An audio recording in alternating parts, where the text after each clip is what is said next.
नमस्कार, स्वागत है आपका खबर एचपी में। तो आइए जानते हैं हिमाचल के हर छोटे बड़े शहर से जुड़े 30 फटाफट बड़ी खबरों को। इससे पहले यदि आप वीडियो को लाइक नहीं किए हैं तो लाइक कर दीजिए और चैनल में नए तो चैनल को सब्सक्राइब कर लीजिए। और आप वीडियो को कहां से देख रहे हैं कमेंट बॉक्स में हमें जरूर बताइए। हिमाचल में कर्मचारियों की ट्रांसफर पर लगा बैन, आदेश जारी। जी हाँ, हिमाचल में अब सरकारी कर्मचारियों की ट्रांसफर न होगी। प्रदेश सरकार ने 1 जुलाई से सभी विभागों में कार्यरत सरकारी कर्मचारियों की ट्रांसफर पर पूरी तरह से बैन लगा दिया है। शिमला में मुख्यमंत्री सुखविंदर सिंह सुक्खू की अध्यक्षता में आयोजित हुई कैबिनेट की बैठक के बाद मुख्य सचिव ने इस बारे में आदेश जारी कर दिए, जो सभी प्रशासनिक सचिवों, विभागों के अध्यक्षों, मंडलायुक्त और सभी जिलों के उपायुक्तों को जारी किए गए, जिसमें कहा गया कि हिमाचल में अब 1 जुलाई से कर्मचारियों की ट्रांसफर पर प्रतिबंध लगाया गया। वहीं इन आदेशों में यह भी कहा गया है कि कर्मचारियों की ट्रांसफर पर बैन के लिए 5 अगस्त 2024 को राज्य सरकार ने निर्देश जारी किए थे। उसके बाद शैक्षणिक सत्र के हिसाब से भी बीच में तबादलों की प्रक्रिया शुरू हो गई थी, लेकिन अब यह तय किया गया कि 1 जुलाई 2025 से हिमाचल के सभी विभागों में ट्रांसफर पर पूरी तरह से बैन लागू हो जाएगा। मंडी में भूस्खलन, बारिश से तबाही, 2 घर गिरे, कई लोगों ने खाली किए मकान। जी हां, मानसून की वर्षा ने मंडी में तबाही मचाना शुरू कर दिया है। मंडी जिला में 10 घर खतरे की जद में आ गए। मंडी शहर के सनियाड वार्ड में बन रही मीरा कॉन्क्लेव कॉलोनी के लिए की गई कटिंग के साथ भूस्खलन होने के कारण 5 घर खतरे की जद में 3 परिवारों ने अपने घर खाली कर दिए। वहीं जिला में सदर, मंडी और पद्धर में 2 घर गिर गए। इसके अलावा 2 पशुशालाएं ध्वस्त हुई है। मंडी शहर के टारना रोड में ही 3 जगह पेड़ गिरने के कारण रास्ते बाधित हो रहे। सनियाड वार्ड में बन रही नई कॉलोनी के साथ लगते घरों में शनिवार रात को भी भारी वर्षा के साथ भूस्खलन हो गया है। नशे के खिलाफ व्यापक अभियान चलाएगी प्रदेश सरकार, पुलिस विभाग में भरे जाएंगे 500 नए पद। नशे के विरुद्ध जागरूकता बढ़ाने के लिए हिमाचल प्रदेश पुलिस विभाग द्वारा आज शिमला में 12वीं Himachal Pradesh police half marathon का आयोजन किया गया। मुख्यमंत्री सुखविंदर सिंह सुक्खू ने मैराथन विजेताओं को सम्मानित किया। इस मैराथन में पुरुष, महिला और वरिष्ठ नागरिक यानी कि 75 वर्ष से अधिक श्रेणी के प्रतिभागियों ने भाग लिया। इस अवसर पर लोगों को संबोधित करते हुए मुख्यमंत्री ने नशे संबंधित गतिविधियों में सरकारी कर्मचारियों की संलिप्तता पर गंभीर चिंता व्यक्त करते हुए कहा कि सरकार ने नशे संबंधी गतिविधियों में शामिल 80 सरकारी कर्मचारियों के विरुद्ध सख्त कार्रवाई अमल में लाई है। नशे की तस्करी संबंधी मामलों में पुलिस कर्मियों की संलिप्तता भी सामने आई है और राज्य सरकार पुलिस बल में अधिक जवाबदेही सुनिश्चित करने के लिए पुलिस मैनुअल में संशोधन पर विचार कर रही है। भाजपा प्रदेश अध्यक्ष का चुनाव घोषित, 30 जून को नामांकन और 1 जुलाई को घोषणा। जब भाजपा के चुनाव अधिकारी डॉक्टर राजीव भारद्वाज ने दीपकमल चक्कर में मीडिया को संबोधित करते हुए कहा कि हमारी पार्टी लोकतांत्रिक परंपरा में विश्वास रखती है और उसके अंतर्गत पूरे देश भर में एक लोकतांत्रिक प्रक्रिया के अंतर्गत राष्ट्र और प्रदेश के अध्यक्ष का चुनाव होता है। हमारे राष्ट्रीय चुनाव अधिकारी के लक्ष्मण के नेतृत्व में पूरे देश के अंतर्गत बूथ, मंडल, जिला और प्रदेश परिषद के चुनाव संपन्न हो चुके हैं, जिसमें हिमाचल प्रदेश में 8000 से अधिक बूथों, 171 मंडलों और 17 जिलों में चुनाव संपन्न हो चुके हैं। हिमाचल प्रदेश में 114 डेलीगेट हैं, जिन्हें हम भाजपा प्रदेश अध्यक्ष एवं राष्ट्रीय परिषद के चुनाव के लिए मतदाता भी कर सकते हैं। हमारे द्वारा चुनाव की अधिसूचना, समय सारणी एवं मतदाता सूची भाजपा मुख्यालय में प्रकाशित कर दी गई है। उत्तराखंड में भारी बारिश का रेड अलर्ट, बादल फटने से 9 मजदूर लापता, 4 धाम यात्रा पर भी ब्रेक। जो उत्तराखंड में 4 धाम यात्रा को अगले 24 घंटे के लिए रोक दिया गया। मौसम विभाग ने उत्तराखंड में भारी बारिश का रेड अलर्ट जारी किया। इसको देखते हुए प्रशासन सतर्कता बरत रहा है और फैसला लिया गया है कि यात्रा को 24 घंटे के लिए रोका जाएगा। वहीं 4 धाम मार्ग पर भी जगह जगह पर लैंडस्लाइड की घटनाएं भी बढ़ गई है। ऐसे में यात्रियों को सतर्क रहने और ध्यान से यात्रा करने की अपील की जा रही है। मौसम विभाग के मुताबिक उत्तराखंड के कई हिस्सों में अगले 24 से 48 घंटों में भारी से अति भारी बारिश की संभावना है। इस कारण 4 धाम यात्रा मार्गों पर खतरा बढ़ गया। वहीं बद्रीनाथ, केदारनाथ, गंगोत्री और यमुनोत्री जैसे प्रमुख तीर्थ स्थलों की ओर जाने वाले रास्तों पर भूस्खलन और सड़क जाम की घटनाएं सामने आ रही है। प्रशासन ने यात्रियों की सुरक्षा को प्राथमिकता देते हुए यह निर्णय लिया है। इस 4 दिनों में 6 फुट बढ़ गया पौंग झील का जल स्तर, खतरे के निशान से इतना दूर। जब पौंग बांध के साथ मिलने वाली खड्डों, नालों व दरिया में पानी काफी ज्यादा आ रहा है, जिस कारण पौंग बांध का जल स्तर लगातार बढ़ता जा रहा है। रविवार को पौंग बांध का जल स्तर 1298.01 फीट रिकॉर्ड किया गया। पौंग झील में 26,064 क्यूसेक पानी की आमद रिकॉर्ड हुई है, जबकि 8507 क्यूसेक पानी छोड़ा जा रहा है। पिछले 4 दिनों में पौंग झील में 6 फीट जल स्तर बढ़ा है। 26 जून को पौंग झील का जल स्तर 1292.95 फीट रिकॉर्ड किया गया था। बिना बारिश की खड्डों, नालों व दरिया में अचानक बाढ़ जैसी स्थिति पैदा हो रही है। एचपीयू में खुलेंगे 3 रिसर्च सेंटर, छात्र कर सकेंगे आधुनिक तकनीक पर आधारित कोर्स। हिमाचल प्रदेश विश्वविद्यालय इसी छात्र से एचपीयू में 3 रिसर्च सेंटर शुरू करने जा रहे हैं, जिसके लिए तैयारियां शुरू कर दी गई है। इसमें एचपीयू के कुलपति प्रोफेसर महावीर सिंह ने खास तौर पर फोकस करने को कहा। इसमें पहला सेंटर ग्रीन एनर्जी एवं नैनो टेक्नोलॉजी केंद्र होगा। यह केंद्र इलेक्ट्रिक वाहनों, सौर ऊर्जा, हाइड्रोजन भंडारण और नैनो टेक्नोलॉजी जैसे क्षेत्र में अनुसंधान करेगा। इसके साथ दूसरा सेंटर आपदा प्रबंधन एवं जलवायु सहनशीलता केंद्र होगा। यह केंद्र प्राकृतिक आपदाओं और जलवायु परिवर्तन से संबंधित मुद्दों पर ध्यान केंद्रित करेगा। तीसरा सेंटर साइबर फिजिकल सिस्टम केंद्र होगा। यह केंद्र साइबर अपराध और साइबर सुरक्षा से संबंधित मुद्दों पर अनुसंधान करेगा। इन केंद्रों की स्थापना से एचपीयू में अनुसंधान गतिविधियों को बढ़ावा मिलेगा और विभिन्न क्षेत्रों में नवाचार को प्रोत्साहन मिलेगा। मैं एचपीयू के कुलपति प्रोफेसर महावीर सिंह ने कहा कि इन शोध अनुसंधान केंद्रों में सर्टिफिकेट कोर्स शुरू किए जाएंगे। विश्वविद्यालय परिसर से इन सर्टिफिकेट कोर्स की शुरुआत की जाएगी। यहां ट्रायल सफल होने के बाद इन कोर्सों को कॉलेजों के छात्रों को भी मुहैया करवाने की योजना है। रेलवे में नौकरी करने का सुनहरा मौका, भरे जाएंगे 6180 पद, 10वीं पास भी कर सकते हैं आवेदन। सरकारी नौकरी की तलाश कर रहे युवाओं के लिए अच्छी खबर है। रेलवे भर्ती बोर्ड ने 180 पदों पर टेक्नीशियन ग्रेड 1 सिग्नल और ग्रेड 3 के पदों पर भर्ती के लिए आवेदन मांगे हैं। इन पदों के लिए ऑनलाइन आवेदन करने की प्रक्रिया 28 जून 2025 से शुरू हो चुकी है। इच्छुक अभ्यर्थी 28 जुलाई 2025 तक ऑनलाइन आवेदन कर सकते हैं। बता दें कि ग्रेड 3 टेक्नीशियन पद के लिए मान्यता प्राप्त बोर्ड से 10वीं पास और संबंधित ट्रेड में ITI सर्टिफिकेट अनिवार्य, जबकि ग्रेड 1 सिग्नल टेक्नीशियन पद के लिए इलेक्ट्रिक्स या IT में डिप्लोमा या डिग्री जरूरी है। वहीं इस भर्ती के लिए अभ्यर्थियों की आयु 18 से 33 वर्ष के बीच होनी चाहिए। भर्ती प्रक्रिया में आरक्षित वर्गों के बच्चों को नियमानुसार छूट दी जाएगी।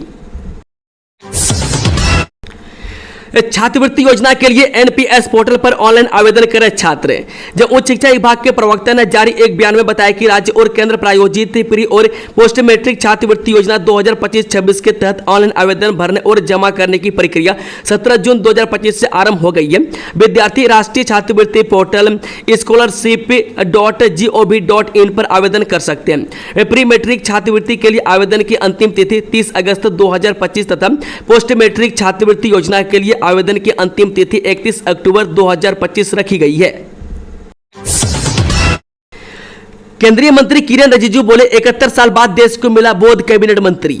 केंद्रीय अल्पसंख्यक एवं संसदीय मामले मंत्री किरेन रिजिजू ने कहा कि डॉक्टर भीमराव अम्बेडकर के बाद पहली बार 71 वर्षों में कोई बौद्ध नेता केंद्र सरकार में कैबिनेट मंत्री बना है। उन्होंने खुद को अल्पसंख्यकों के अधिकारों का प्रतीक बताते हुए कहा कि अब अल्पसंख्यक मंत्रालय केवल एक समुदाय के लिए नहीं बल्कि सभी 6 अल्पसंख्यक समुदाय मुस्लिम, सिख, ईसाई, बौद्ध, जैन और पारसी के लिए समान रूप से कार्य कर रहे हैं। वह कांग्रेस शासन में अल्पसंख्यक मंत्रालय का लाभ केवल मुसलमानों तक सीमित था, जबकि अन्य समुदाय योजनाओं से वंचित रहे।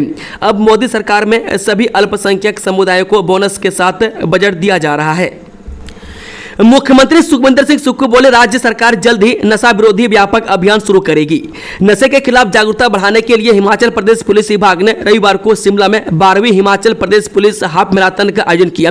मुख्यमंत्री सुखविंदर सुक्खू ने मैराथन के विजेताओं को सम्मानित किया, जिसमें पुरुष, महिला और वरिष्ठ नागरिक यानी कि 75 वर्ष प्लस वर्ग के प्रतिभागियों ने हिस्सा लिया। हिमाचल प्रदेश के 2 औद्योगिक और 3 पर्यटन जिलों में कारोबार ने पकड़ी रफ्तार। हिमाचल प्रदेश के 2 औद्योगिक और 3 पर्यटन जिलों ने कारोबार में रफ्तार पकड़ी है। वित्त वर्ष 2024-25 में सोलन, सिरमौर, शिमला, कुल्लू और किन्नौर जिला में ऋण जमा अनुपात 40% से अधिक रहा। वह 2023-24 के मुकाबले में इन जिलों से 2 से 3% की CDR में बढ़ोतरी दर्ज हुई। मैं शेष 7 जिलों में बैंकों से उधार लेने में हिमाचली कतरा रहे। मैं इन जिलों में ऋण जमा अनुपात 33% से भी कम है। प्रदेश के लोग जितनी धनराशि बैंकों में जमा कर रहे हैं वो उसके अनुपात में ऋण नहीं ले रहे हैं। राज्य के 7 जिलों के लोग ऋण लेने के मामले में काफी पीछे हैं। इन जिलों में लोगों का 50 से 60% पैसा बैंकों में ही जमा रह जाता है। वह उसका इस्तेमाल अपने स्वरोजगार, कारोबार, सुविधाएं और संसाधन जुटाने में नहीं कर रहे हैं। वह औद्योगिक जिला सोलन और सिरमौर के बैंकों का प्रदर्शन CD रेशियो में सबसे बेहतर है। वहीं सोलन जिला में CD रेशियो की बात करते हैं तो 82.31 और सिरमौर में 78.6 0.11% है। वह 7 जिलों बिलासपुर, चंबा, हमीरपुर, कंगड़ा, लाहौर, स्पीति, मंडी और ऊना में ऋण जमा अनुपात 33% से कम है। मैं इससे सरकार भी चिंतित है। वित्त विभाग ने कम सीडी अनुपात के कारणों की पहचान करने के निर्देश जारी किए। इसके लिए जिला स्तर पर विशेष सब कमेटियां बनाने को कहा है। वह सीडी रेशो दर्शाता है कि बैंकों ने निर्धारित जमा धनराशियों में से कितना उधार दिया है। डॉक्टर राजस को बोर्ड अध्यक्ष बना कांगड़ा का किला क्या मजबूत, जिले से 7 लोगों को अहम जिम्मेदारी। देहरा से पूर्व कांग्रेस प्रत्याशी डॉक्टर राजेश शर्मा को हिमाचल प्रदेश स्कूल शिक्षा बोर्ड का चेयरमैन बनाकर मुख्यमंत्री सुखविंदर सिंह सुक्खू ने कांगड़ा में कांग्रेस के गढ़ को मजबूत करने का प्रयास किया है। मंत्री पद से छिटके जिला कांगड़ा को बोर्ड और निगमों में महत्वपूर्ण पद देकर भरपाई की जा रही है। मैं जिला कांगड़ा से कांग्रेस सरकार में अब तक कांग्रेस से संबंध रखने वाले 7 लोगों को अहम जिम्मेदारी मिल चुकी है। सुखविंदर सिंह सुक्खू सरकार पर जिला कांगड़ा के मंत्रिमंडल में अनदेखी के लगातार आरोप लग रहे थे, लेकिन डॉक्टर राजस शर्मा को हिमाचल प्रदेश स्कूल शिक्षा बोर्ड के चेयरमैन का पद सौंपने के साथ ही काफी हद तक इसकी भरपाई की है। काजा में बनाया जाएगा देश का सबसे ऊंचा आइस हॉकी रिंक। देश का सबसे ऊंचा ice hockey rink Lahaul Spiti जिले के काजा में बनाया जाएगा।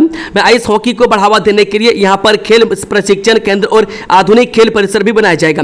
शनिवार को केंद्रीय संसदीय कार्य व जनजातीय कार्य मंत्री किरण रिजिजू ने काजा में उच्च ऊंचाई खेल प्रशिक्षण केंद्र, आइस हॉकी रिंक और अत्याधुनिक खेल प्रशिक्षण परिसर की नींव रखी। इस मौके पर मंडी की सांसद कंगना रनौत मौजूद रही।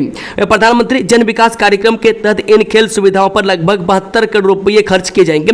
यह केंद्र विशेषकर युवाओं के लिए खेल प्रतिभा निखारने का सुनहरा अवसर प्रदान करेगा। इससे न केवल आइस हॉकी जैसे शीतकालीन खेलों को बढ़ावा मिलेगा, बल्कि युवाओं को रोजगार के अवसर भी प्राप्त होंगे। हिमाचल प्रशासनिक सेवा के 35 पदों के लिए 32,940 अभ्यर्थी आज देंगे प्रारंभिक परीक्षा। हिमाचल प्रशासनिक सेवाएं संयुक्त प्रतियोगी परीक्षा की लिखित परीक्षा रविवार को हुई। 32,940 अभ्यर्थी प्रदेश के 10 जिलों में बनाए गए 111 केंद्रों में परीक्षा दिए। परीक्षा केंद्रों में आधा घंटे पहले पहुंचना अनिवार्य किया गया था। निर्धारित समय से लेट आने वाले को परीक्षा देने का मौका नहीं मिला। परमजीत के रूप में हुई सुक्कर में मिले शव की शिनाख्त, मनुनी खड्ड में बहे 7 के मिल चुके हैं शव। जसोकनी दा कोट की मनुनी खड्ड पर निर्माणाधीन हाइड्रो पावर प्रोजेक्ट में काम करने वाले एक और कामगार का शव शनिवार को घटनास्थल से करीब 8 किलोमीटर दूर सिद्धबाड़ी स्थित मनुनी खड्ड से बरामद हुआ था। इस शव की पहचान परमजीत पुत्री नैकराम निवासी गांव कोना पोस्ट ऑफिस नंगल तहसील फतेहपुर जिला कांगड़ा के रूप में हुई है। वहीं अब कुल बरामद शवों की संख्या 7 पहुंच गई है, जबकि एक कामगार अभी तक लापता चल रहा है। मैं एनडीआरएफ और एसडीआरएफ की टीमें अभी तक पावर प्रोजेक्ट से लेकर कंगड़ा तक बहने वाली मनोनी खड्ड में सर्च अभियान चलाए हुए हैं। शिमला में चेरी का उत्पादन घटा, मंडी में कम पहुंची 1,75,000 पेटी। शिमला जिले में इस साल चेरी की पैदावार में गिरावट आई है। बीते वर्ष के मुकाबले इस साल जिले की फल मंडियों में 1,75,995 बॉक्स यानी कि पेटी चेरी का कम कारोबार हुआ है।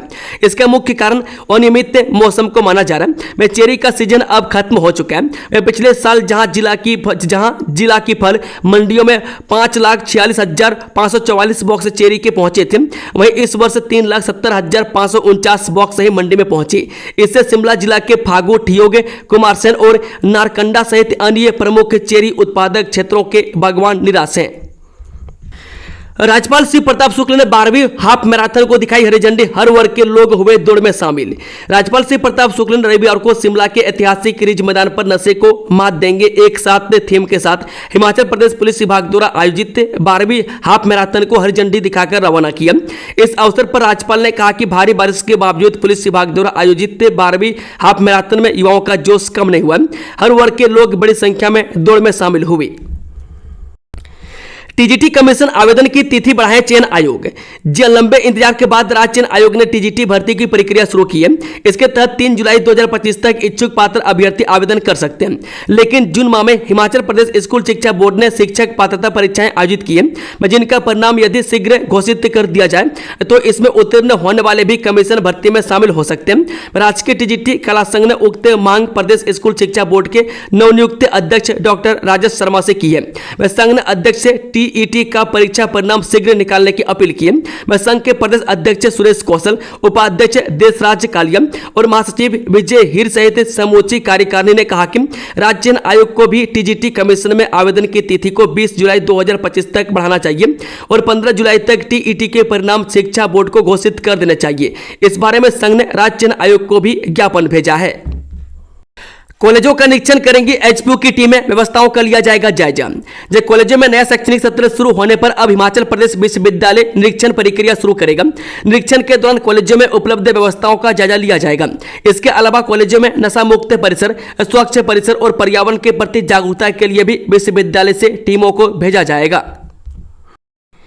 अवैध कटन मामले में फॉरेस्ट गार्ड पर गिरी तबादले की गाज, डीएफओ ने दिए जांच के आदेश। जो ऊना जिले के उपमंडल बांगाना के थाना कला क्षेत्र में स्थित गहरा जंगल में लंबे समय से चल रहे अवैध कटान के मामले ने अब एक महत्वपूर्ण प्रशासनिक मोड़ ले लिया है। इस गंभीर प्रकरण में स्थानीय फॉरेस्ट गार्ड सुशील कुमार की भूमिका संदिग्ध पाए जाने के बाद उन्हें तत्काल थाना कला से हटाकर गग्रेड जे के पोस्ट पर स्थानांतरित कर दिया गया। मामले की गंभीरता को देखते हुए डिविजनल फॉरेस्ट ऑफिसर यानी कि डीएफओ सुशील राणा ने विस्तृत जांच के आदेश जारी किए, जिसकी जिम्मेदारी रामगढ़ धार के रेंज ऑफिसर संदीप्त कुमार को सौंपी गई है। हिमाचल में बारिश का कहर, पंडो डैम के 5 गेट खोले, ब्यास नदी उफान पर। हिमाचल प्रदेश के अधिकांश हिस्सों में बीती रात से मूसलाधार बारिश जारी है, जिससे जनजीवन बुरी तरह प्रभावित हो गया है। लगातार हो रही बारिश के कारण कई स्थानों पर भूस्खलन यानी कि लैंडस्लाइड की घटनाएं सामने आई है, जिससे सड़कों का संपर्क टूट गया और लोगों को भारी दिक्कतों का सामना करना पड़ रहा है। यही नहीं, बारिश के चलते प्रदेश की अधिकतर नदियों और नालों का जल स्तर खतरनाक स्तर तक पहुंच चुका है। एंटी रैगिंग मामला, आईआईटी, आईआईएम और एएमयू सहित 17 प्रतिष्ठित संस्थान यूजीसी की डिफॉल्टर लिस्ट में।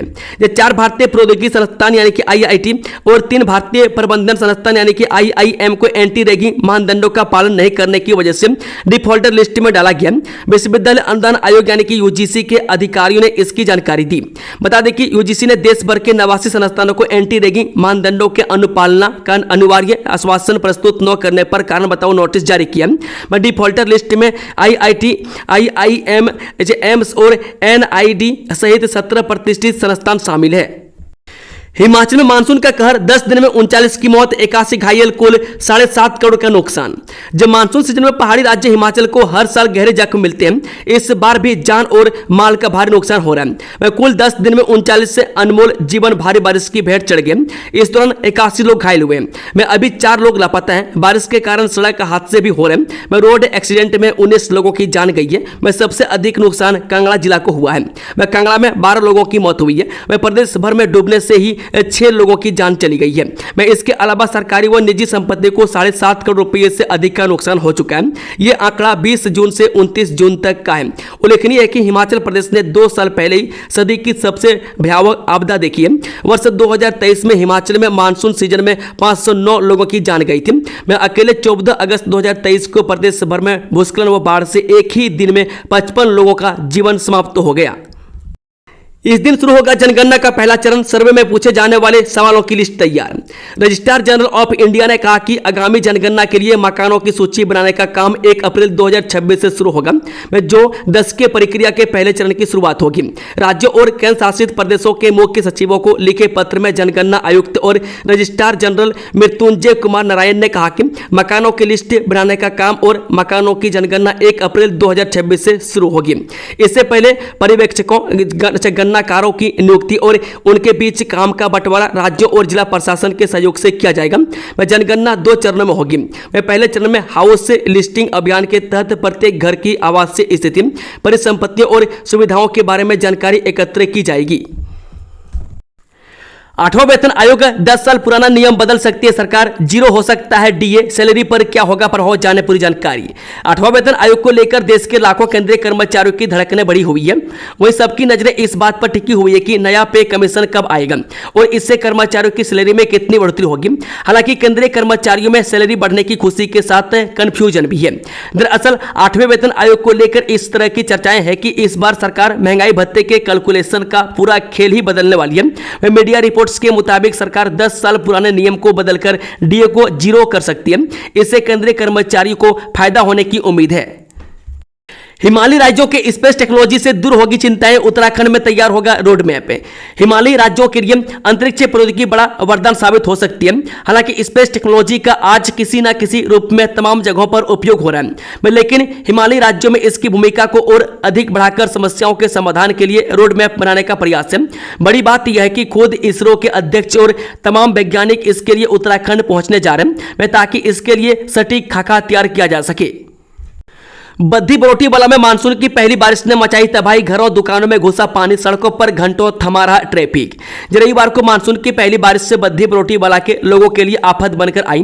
बीती रात करीब 1 बजे शुरू हुई मूसलाधार बारिश सुबह करीब 7 बजे तक बारिश जारी रही।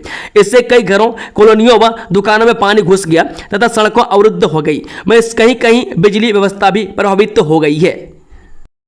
रावी नदी में कूदे व्यक्ति का दूसरे दिन भी नहीं लगा सुराग, सर्च ऑपरेशन जारी। ये चंबा के शीतला पुल से बीते शनिवार को रावी नदी में छलांग लगाने वाले हरदासपुरा निवासी व्यक्ति का दूसरे दिन भी कोई सुराग नहीं मिल पाया। पुलिस, अग्निशमन विभाग और परिजनों द्वारा तलेरू डैम तक सघन तलाशी अभियान चलाया गया, लेकिन सभी प्रयास अब तक विफल रहे। जानकारी के अनुसार शनिवार को हरदासपुरा निवासी व्यक्ति ने चंबा में एक बस स्टैंड के पास स्थित शीतला पुल से रावी नदी में छलांग लगा दी थी। आसपास मौजूद प्रत्यक्षदर्शियों ने जब उसे छलांग लगाते देखा तो तत्काल पुलिस को सूचना दी। घटना की खबर फैलते ही मौके पर लोगों की भीड़ उमड़ पड़ी। कुछ ही देर में पुलिस और दमकल विभाग की टीम मौके पर पहुंची, लेकिन तब तक व्यक्ति रावी नदी की तेज लहरों में ओझल हो चुका था। मिलावटी चावल बेचने पर उपभोक्ता आयोग ने लिया संज्ञान, ऑनलाइन कंपनी को 72,000 का जुर्माना। जिला उपभोक्ता विवाद प्रतितोष आयोग हमीरपुर ने एक महत्वपूर्ण फैसले में एक ऑनलाइन रिटेल कंपनी को मिलावटी चावल बेचने का दोषी करार दिया। आयोग ने कंपनी को शिकायतकर्ता को कुल 72,263 रुपये मुआवजा अदा करने का आदेश सुनाया। इस राशि में मानसिक उत्पीड़न, सेवा में कमी, मुकदमेबाजी और उत्पाद की कीमत शामिल है। दोस्तों, खबरों का सिलसिला समाप्त होता है। अगर जानकारी पसंद आई हो तो वीडियो को लाइक, शेयर, चैनल को सब्सक्राइब जरूर कर लें और कमेंट बॉक्स में अपना फीडबैक देना ना भूलें। Thank you, all the best. जय हिंद, जय हिमाचल।